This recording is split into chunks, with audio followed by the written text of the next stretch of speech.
Hello বন্ধুরা, আজকে যে ভিডিওটি নিয়ে এসেছি দেখুন। অ্যাডেনিয়াম গাছগুলোকে কাটার পরে কিভাবে তাকে কী ওষুধ লাগিয়ে রাখতে হবে দেখুন। দোকানে যাবেন, ওষুধ দোকানে যাবেন, গিয়ে সার্প বলে একটা ওষুধ পাওয়া যায়, সার্প। সেটাকে হালকা করে গুলিয়ে যেই জায়গাগুলো কাটিং করা হয়েছে ওই জায়গাগুলো একটু একটু করে ওষুধ লাগাতে হবে দেখুন, যাতে কাঁটাটা না পচে যায়।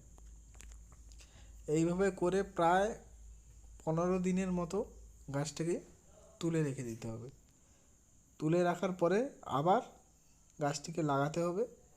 লাগালে আবার নতুন শিকড় বের হবে, আর গাছটা তারপরে মোটাও হবে। দেখুন গাছগুলোর শিকড়গুলো কীভাবে মোটা হয়েছে দেখুন। এটা আরও মোটা হবে। মাত্র 6 মাসের গাছ। যদি আপনাদের গাছ লেগে থাকে তো প্লিজ কমেন্টে জানাতে ভুলবেন না।